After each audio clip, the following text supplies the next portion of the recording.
나아갈 수 있게 되기를 바랍니다. 이번 주 암송구절 창세기 12장 1절 2절 말씀 우리 같이 한번 읽어보겠습니다. 여호와께서 아브라함에게 이르시되 너는 너의 고향과 친척과 아버지의 집을 떠나 내가 내게 보여줄 땅으로 가라. 내가 너로 큰 민족을 이루고 내게 복을 주어 내 이름을 창대하게 하리니 너는 복이 될지라. 창세기 12장 1절 2절 말씀. 아멘. 이 말씀 한 주간 사모함으로 열심히 암송할 수 있게 되기를 바랍니다.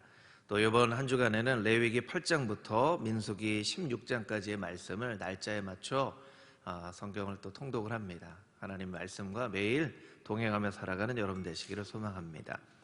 오늘은 읽은 말씀으로 성령을 속일 수는 없습니다 라는 제목으로 함께 은혜를 나누도록 하겠습니다. 초대교회에 성령의 불이 강력하게 임하였을 때 기적과 능력이 나타나고 회개의 역사가 임했습니다. 3,000명이 하나님의 선포된 말씀을 듣고 하나님 앞에 예수 그리스도의 십자가 앞에 무릎을 꿇고 나는 죄인입니다 라고 고백하는 일들이 일어났습니다. 이 일을 하지 말라고 위협하는 대제사장과 장로들 앞에서도 이 베드로와 요한은 자신의 믿음을 굳건히 지키는 그런 아름다운 믿음의 모습을 나타냅니다. 또 지난주 말씀처럼 서로 물건을 통용하고 서로의 필요를 채워주는 아름다운 은혜의 공동체를 이루게 됩니다. 이 모든 것이 성령의 충만한 은혜로부터 시작이 되었습니다. 이 종교개혁자 깔뱅은 이 본문의 말씀을 보면서 이런 주석을 남겼습니다. 이 말씀을 읽고서 감동을 받지 않는다면 강철보다 더 굳은 마음을 갖고 있는 것이 분명하다. 이 사도행전 2장, 3장, 4장의 말씀을 읽고 그 마음 가운데 큰 감동을 받지 않는다면 그 사람의 마음은 아마도 강철 같은 굳은 마음을 가지고 있는 사람일 것이다. 이렇게 이야기를 했습니다. 여러분 이 말씀을 읽으면서 큰 감동을 받으셨나요? 우리 자신의 마음을 한번 돌아봐야 되겠죠. 그러나 우리 인생에서 경험하는 것처럼 위기는 언제 찾아오죠? 큰 축복 뒤에, 큰 성공 뒤에 바로 위기가 찾아오게 됩니다. 오늘의 말씀처럼 아나니아와 삽비라가 이 놀라운 기적의 공동체 가운데 자신의 재산을 팔아 하나님 앞에 드리는 것처럼 하면서 하나님을 속이고 성령을 속이는 그런 일들을 행했던 것이죠. 다윗도 인생의 큰 승리 뒤에 밧세바를 범하는 큰 잘못을 저질렀습니다. 엘리야도 역사적으로 가장 드라마틱하고 아주 놀라운 승리인 갈멜산에 그 바알과 아세라 선지자와 싸워 승리한 그 승리 이후에 영적인 침체가 찾아와 하나님 앞에 죽기를 구하였죠. 여러분 우리의 삶 가운데에도 큰 하나님의 축복이 찾아올 때 우리는 영적으로 스스로를 경계하며 혹여 이 큰 축복 뒤에 사단의 어떤 사단의 우리를 미혹시키려는 그런 미혹과 위기가 찾아오지는 않는지 우리의 마음을 이 축배를 들거나 보통 세상 사람들은 샴페인을 터뜨린다고 하죠. 그런 일을 하기 전에 우리가 경계하고 우리가 늘 하나님 앞에 깨어 기도하며 자신의 삶을 돌아볼 필요가 있다라는 것입니다. 한국교회는 1900년대 20세기에 세계 모든 사람들이 주목할 만한 큰 부흥을 겪었습니다. 누렸습니다. 하나님께서 대한민국 민족을 불쌍히 여겨 주셔서 정말 감당치 못할 큰 축복을 허락하여 주셨어요. 많은 사람들이 한국에 방문하여 한국교회의 부흥을 배우고자 세계 열방으로부터 찾아왔습니다. 한국교회에 일어난 그 부흥을 보고 감격을 하고 감동을 하고 우리도 이와 같은 부흥을 누리기 원합니다 라는 소망을 가지고 각 나라로 돌아갔습니다. 한국교회의 예배를 담고 싶어 했습니다. 한국교회의 기도를 담고 싶어 했습니다. 그러나 불과 얼마 시간이 지나지 않아 한국교회는 곧 쇠퇴를 맞이하게 되었고 세상에 여러 가지 많은 불미스러운 일에 늘 한국교회와 한국교회 크리스찬들이 연결되어지는 세상의 빛과 소금의 역할을 감당하지 못하는 그런 현상들을 우리가 경험하였고 오늘도 우리가 경험을 하고 있습니다.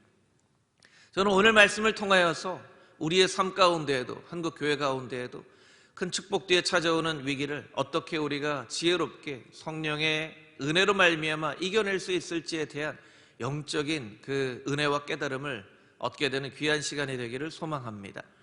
우리가 읽은 말씀 가운데 4장 36절부터 5장 2절까지에 있는 말씀을 같이 한번 다시 읽어보겠습니다.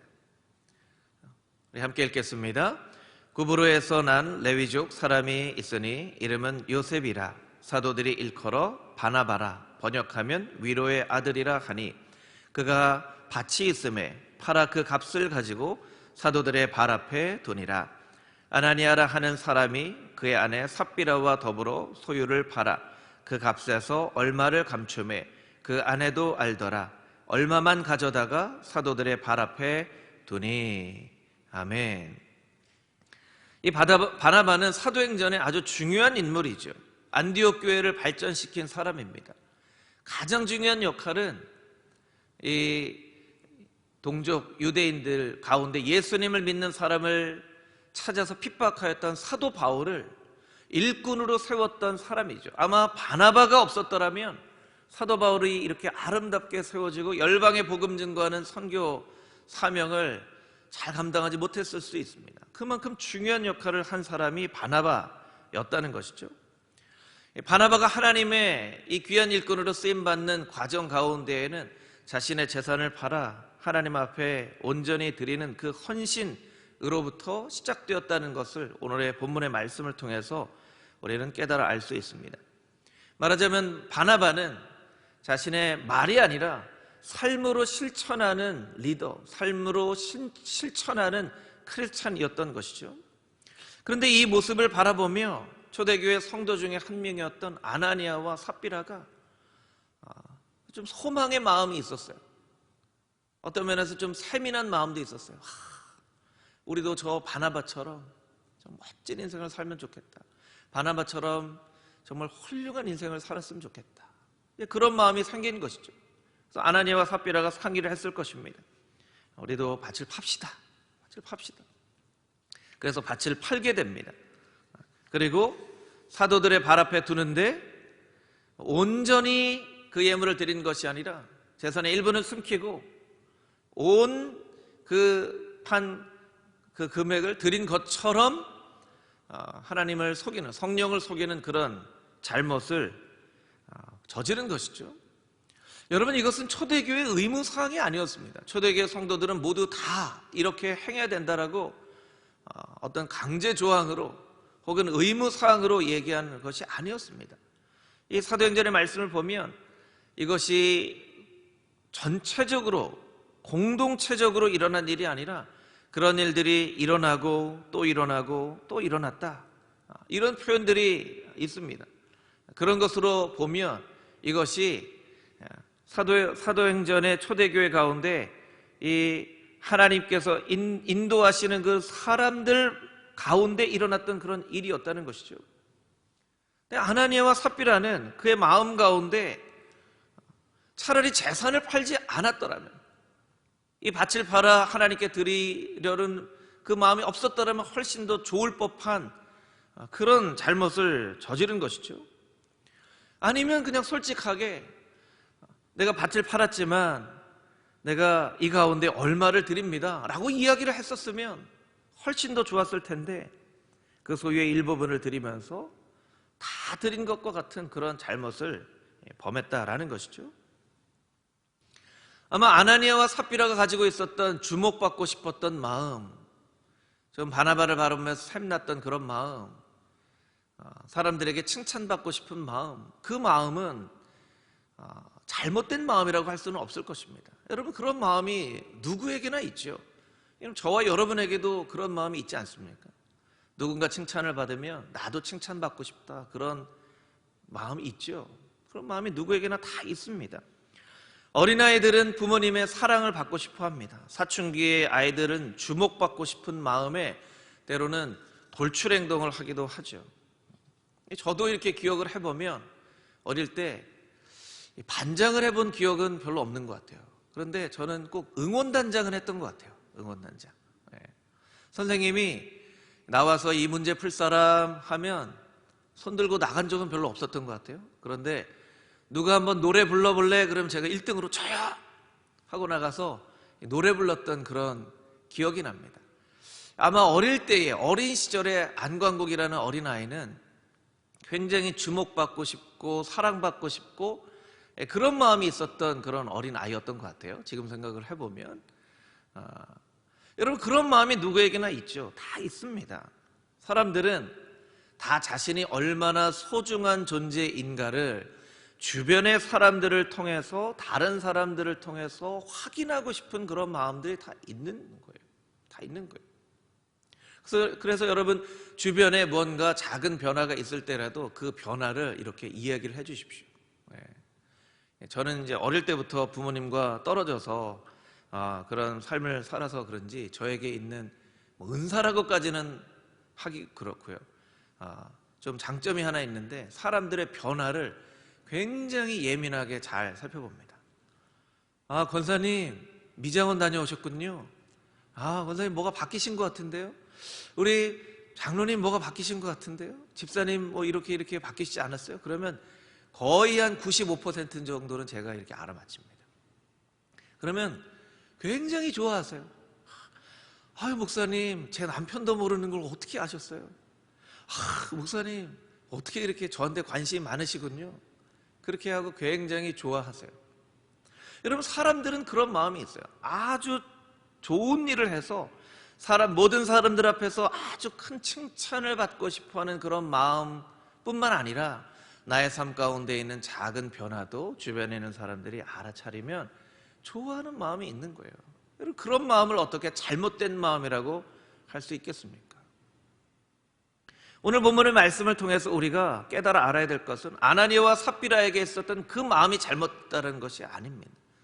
그 방법이 잘못됐다는 것입니다. 여러분, 우리가 살아갈 때 우리의 마음이 잘못된 것과 우리의 방법이 잘못된 것을 잘 구분을 해야 됩니다. 물론 그 마음 자체도 처음부터 잘못된 마음을 가지고 있어서는 안 되겠죠.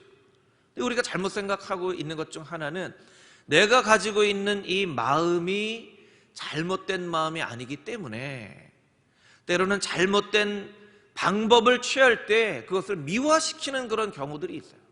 미화시키는 경우들이 있어요. 하나님께서 이 말씀을 통해서 우리에게 가르쳐 주시고자 하는 것은 무엇입니까? 선한 목적을 이루려 할지라도 방법까지 선한 방법이어야 한다는 것입니다. 저를 따라서 같이 한번 해보실까요? 선한 목적을 이루려 할지라도 방법까지 선한 방법이어야 합니다. 방법까지 선한 방법이어야 해요. 한국 교회가 큰 부흥을 이룬 것처럼 한국 사회도 큰 발전을 이루었죠. 큰 발전을 이루는 과정 가운데 우리가 겪는 진통은 무엇입니까? 선하지 않는 방법으로 어떤 일을 행한 사람들의 일들을 통해서 그런 사람의 이야기가 뉴스에 회자되고 때로는 개인의, 때로는 집단의 잘못된 방법 때문에 때로는 분노하게 되고 때로는 안타까워하게 되는 일들이 우리에게 일어나고 있지 않습니까? 그냥 정직하게 이 재산 중에 일부분만 드립니다, 이렇게라도 얘기를 했으면 얼마나 더 좋았을까? 얼마나 더 좋았을까? 왜 아나니아와 삽비라는 정직하지 않은 방법을 통해서 그들의 마음 가운데 있는 그 마음을 잘못된 악한 방법으로 하나님을 속이는, 성령을 속이는 일로 나타나게 했을까? 그것이 아나니아와 삽비라만의 문제일까? 혹여 나의 마음 가운데에는, 나의 삶 가운데에는 그러한 모습이 있지는 않은가? 우리 스스로를 돌아보며 더욱더 하나님 앞에 정직하게 나아갈 수 있는 그런 금호중앙교회 모든 성도님들이 되시기를 주님의 이름으로 축복합니다. 아멘. 5장 3절부터 6절까지 있는 말씀을 같이 한번 읽어보겠습니다. 5장 3절부터 6절까지 있는 말씀 우리 함께 읽겠습니다. 베드로가 이르되 아나니아야, 어찌하여 사탄이 내 마음에 가득하여 내가 성령을 속이고 땅값 얼마를 감추었느냐? 땅이 그대로 있을 때에는 내 땅이 아니며 판 후에도 내 마음대로 할 수가 없더냐. 어찌하여 이 일을 내 마음에 두었느냐. 사람에게 거짓말한 것이 아니요 하나님께로다. 아나니아가 이 말을 듣고 엎드려져 혼이 떠나니 이 일을 듣는 사람이 다 크게 두려워하더라. 젊은 사람들이 일어나 시신을 싸고 메고 나가 장사하니라. 아멘. 콜롬비아의 심리학자인 쉬나 아이엔가라고 하는 이 학자는 그런 얘기를 합니다. 사람이 매일 의식적인 어떤 선택과 결단을 하는데 그것이 한 70번 정도, 평균 한 70번 정도 한다는 거예요. 여러분, 이 의식적인 선택입니다. 무의식적으로 하는 선택까지 합치면 훨씬 더 많은 선택을 해요. 그 의식적으로 한다는 건 고민한다는 거죠. 짜장면을 먹을 것인가 짬뽕을 먹을 것인가 하는 그런 비슷한 고민이죠. 전철로 타고 갈까 걸어서 갈까 하는 그런 그런 생각을 통해서 하는 그런 결정이라는 것이죠.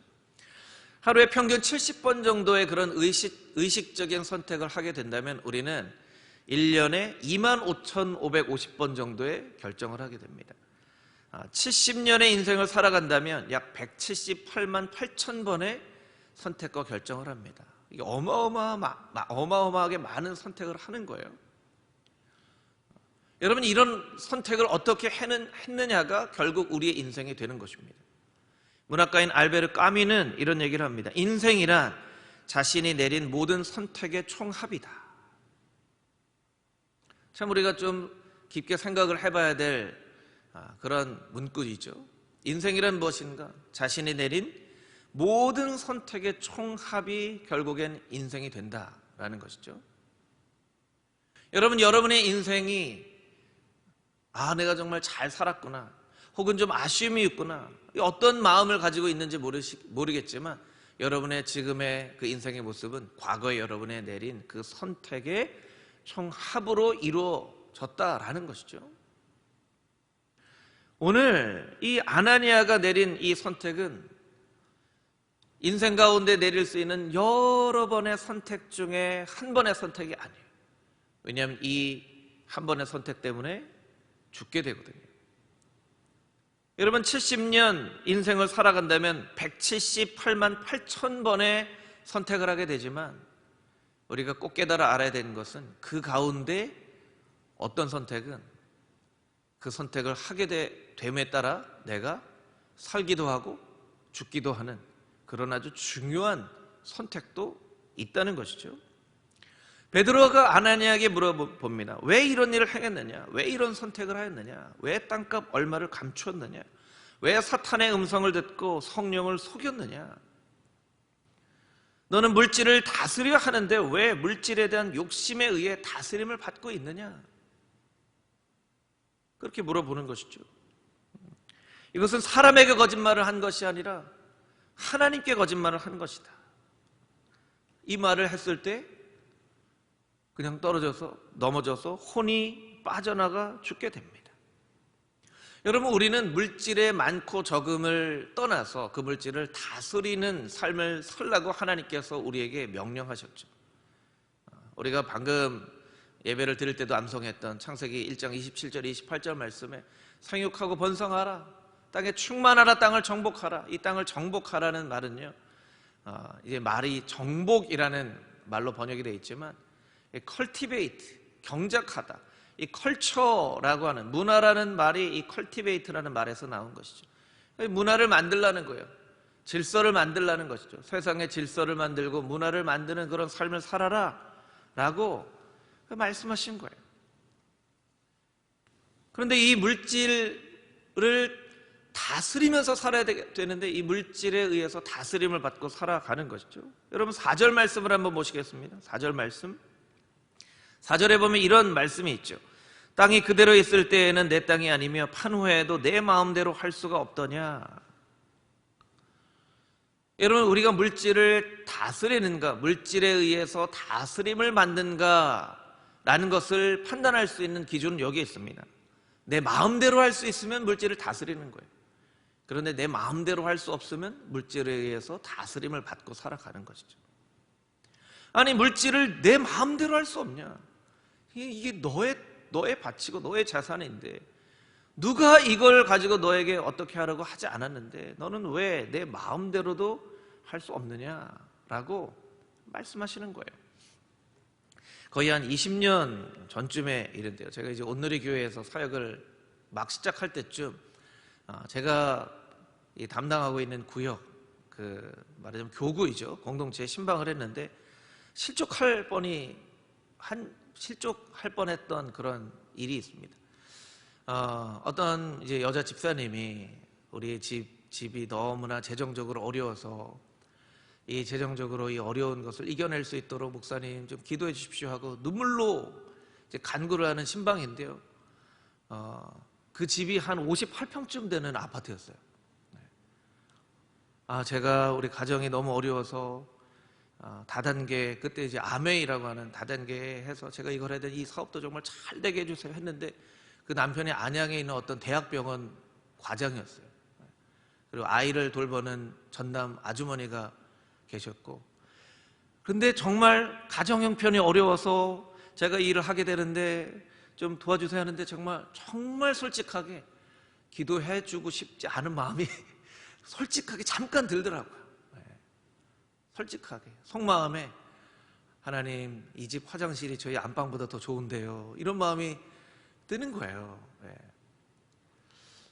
여러분, 벌써 20년 전이 지난 일인데도 제 마음 가운데 그렇게 기억이 되는 일이라면 그 굉장히 저한테 참 부정적인 예로 남아 있는 것이죠. 사람은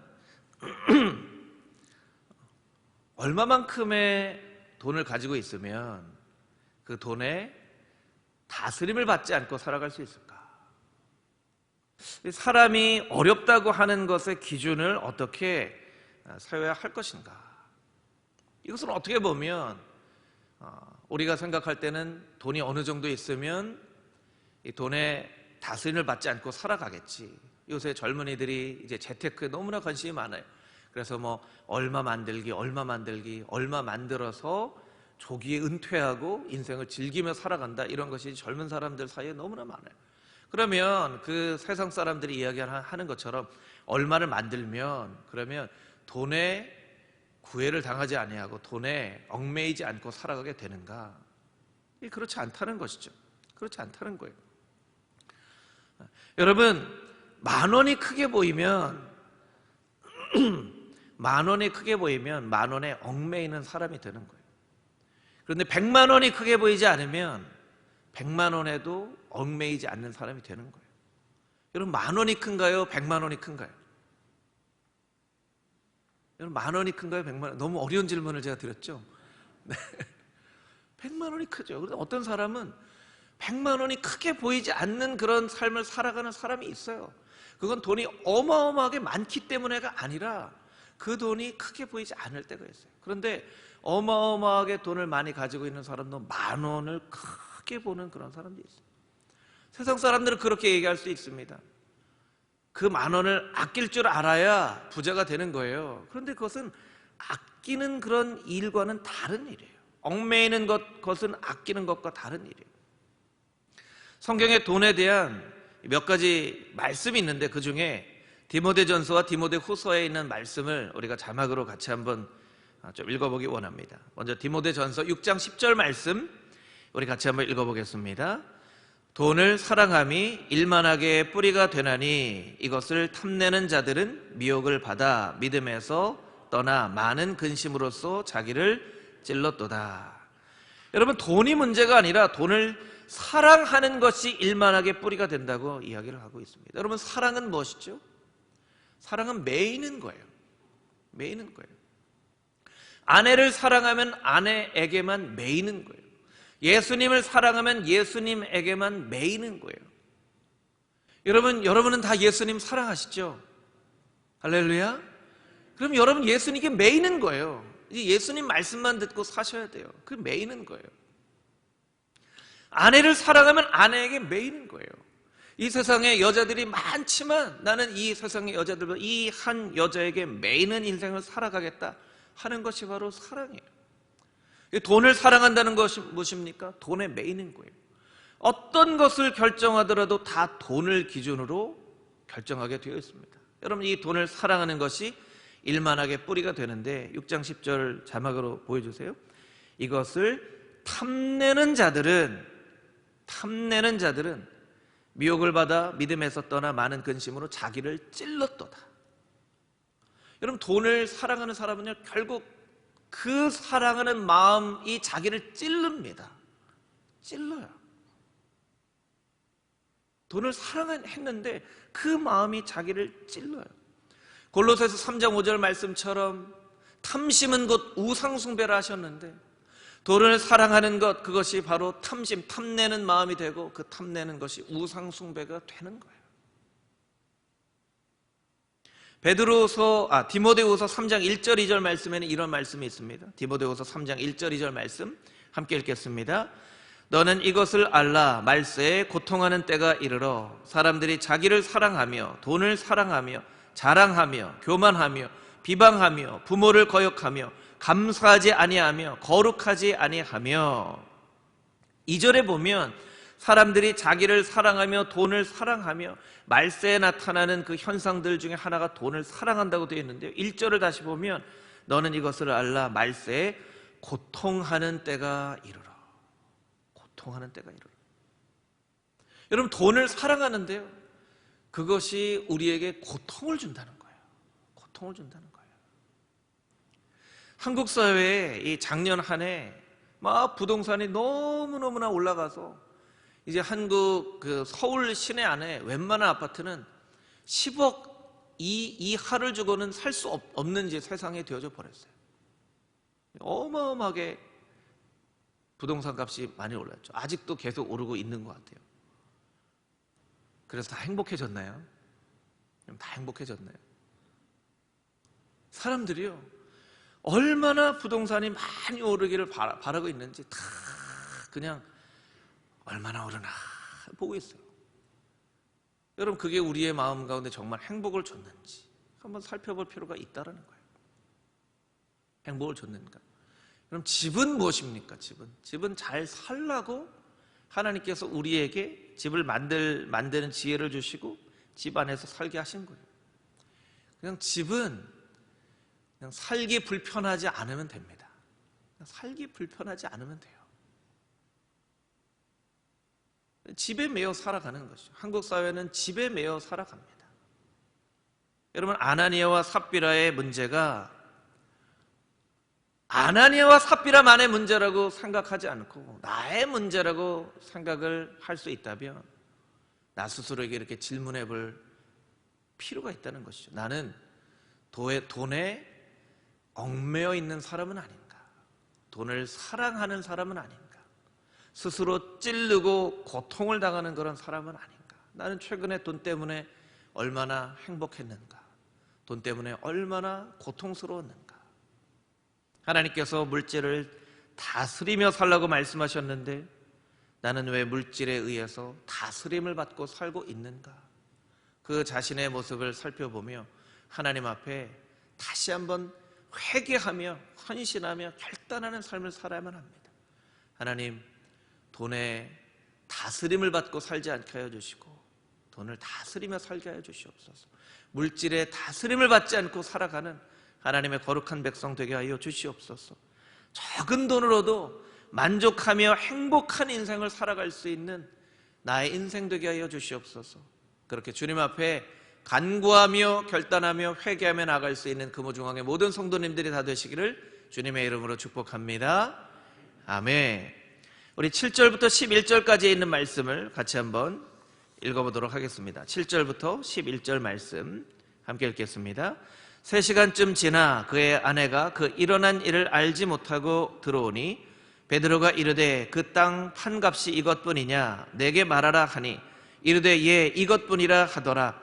베드로가 이르되 너희가 어찌 함께 꾀하여 주의 영을 시험하려 하느냐? 보라, 내 남편을 장사하고 오는 사람들의 발이 문 앞에 이르렀으니 또 너를 메어 내가리라 하니 곧 그가 베드로의 발 앞에 엎드려져 혼이 떠나는지라. 젊은 사람들이 들어와 죽은 것을 보고 메어다가 그의 남편 곁에 장사하니 온 교회와 이 일을 듣는 사람들이 다 크게 두려워하니라. 아멘. 우리의 인생 가운데에는 때로 고통스러운 과정을 통해서 교훈을 얻게 되는 일들이 있습니다. 쓰디쓴 실패를 겪게 되는 일이 있죠. 다시는 경험하고 싶지 않은 그 쓰디쓴 실패를 경험하게 되지만 그 실패가 우리에게 아주 평생 잊혀지지 않는 중요한 교훈이 되어지기도 합니다. 제가 설교 초반부에 어릴 때 응원단장하고 노래 부르려고 했다고 이제 말씀드렸죠. 저에게 좀 그런 마음이 많이 있었던 것 같아요. 제가 지금 생각해 보면 조금 부끄러운 고백인데, 뭐 유치원 때 일이니까 제가 뭐 의도적으로 한 게 아니고, 지금 생각해 보면 내가 왜 그랬을까 생각해 보면 이게 다 사랑받고 주목받고 싶었던 마음이었던 것 같아요. 어릴 때 조금 거짓말을 하고 이렇게 뭔가를 싹 훔치는 도벽 이런 게 있었습니다. 네. 그것도 저를 뭐 이상하게 보시진 않아도 됩니다. 네. 네. 유치원 때, 초등학교 때 있었던 것 같은데요. 그것도 이제 어디 뭐 다른 사람 게 아니고 어머니 지갑에서 동전 다 티나는 거예요. 다 티나는 거. 이 저금통을 제가 기억하기에 쇠로 된 앞에 다보탑이 그려져 있는 그 쇠로 된 저금통이 있었는데 그거를 이렇게 젓가락으로 넣어서 이렇게 들어서 거기서 동전을 꺼내갔다. 여러분 이게 얼마나 들통나기 쉬운 그런 일입니까? 그런 일을 하고 했던 것 같아요. 왜 그랬는지 모르겠어요. 그런데 그것을 아주 딱 끊게 된 일이 있었는데요. 초등학교 4학년 때 제가 아버지께 돈을 받고 아버지 뭐 좀 사 먹게 돈 좀 주세요 했는데 그때 당시 기억에 1,000원을 주셨어요. 오늘날 같으면 뭐 10,000원쯤 됐겠죠. 근데 그거를 아버지가 너 이거 사 먹고 나머지는 꼭 가져와야 돼 했는데 그걸 가지고 아이들하고 오락실에 가서 오락을 했는데요. 어떻게 됐겠습니까? 그걸 다 썼어요. 다 썼어요. 다 쓸 때는 모르고 신나게 오락을 하다가 이제 집에 들어가서 아버지가 광구가 너 그 돈 아빠한테 줘야지 했더니 그때서 이제 제가 얼마나 잘못을 했는지 알게 된 거예요. 그런데 아빠 잘못했어요 이렇게 하면 되는데 거짓말을 한 거예요. 초등학교 작년에 친구가 우연히 어디 오락실을 만났는데 옛날에 뭐 돈을 빌려간 거를 제가 갚아야 되는데 뭐 이런 말도 안 되는 거짓말을 했어요. 아버지가 오늘은 얘를 위해서 버릇을 고쳐야 되겠다고 생각했던 것 같아요. 요새 이제 막 한국에 이 체벌 이게 되게 중요한 이슈가 되는데 뭐 그런 건 아니에요. 아버지가 집에서 쓰는 긴 자가 있어요. 자가였어요. 너 여기 서 하고 그 자로 회초리를 제가 정말 평생 잊혀지지 않는 정말 그날 정말 절대로 거짓말을 하면 안 되겠구나라는 생각이 들 정도로 그렇게 많이 맞았던 것 같아요. 근데 여러분 그 매가 저를 살린 거예요. 그 매가 저를 살린 거예요.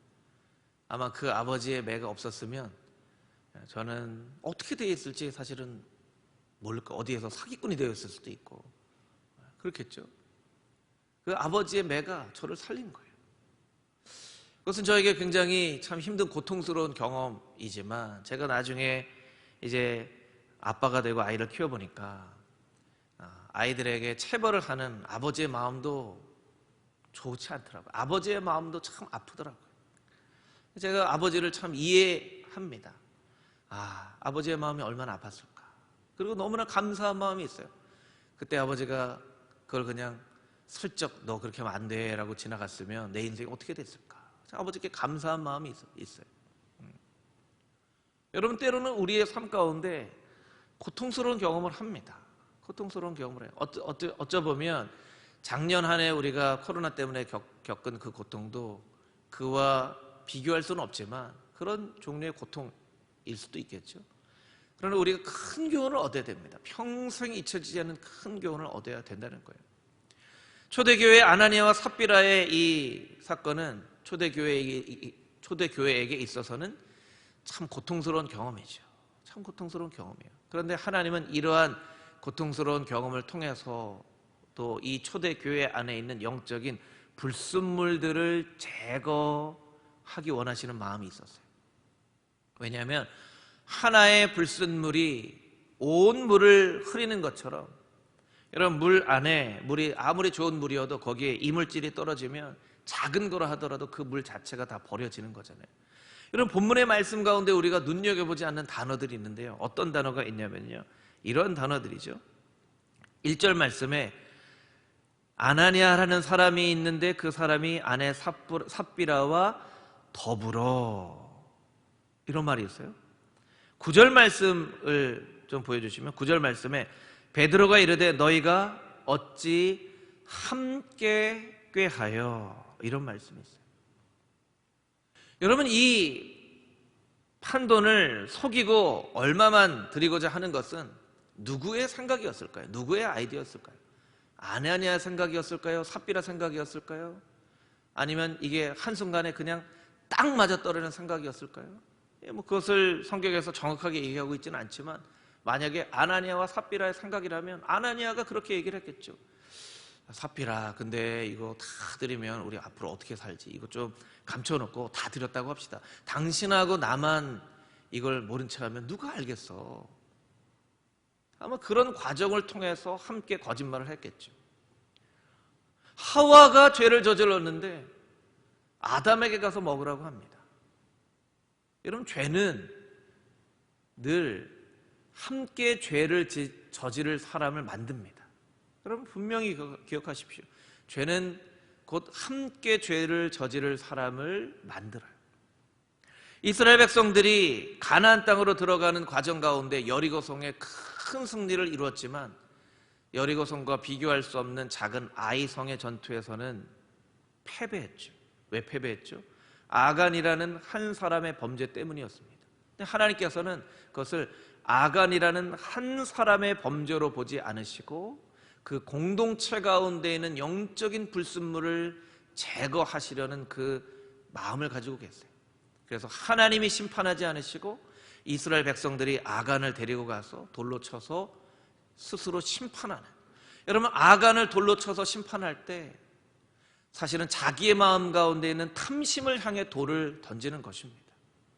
아, 내가 저렇게 탐심을 가지고 있으면 나도 아간처럼 저렇게 죽게 되는구나. 이 공동체 문제로 그것을 하나님께서 말씀하신다는 거예요. 한국 사회가 참 어려움을 겪고 있습니다.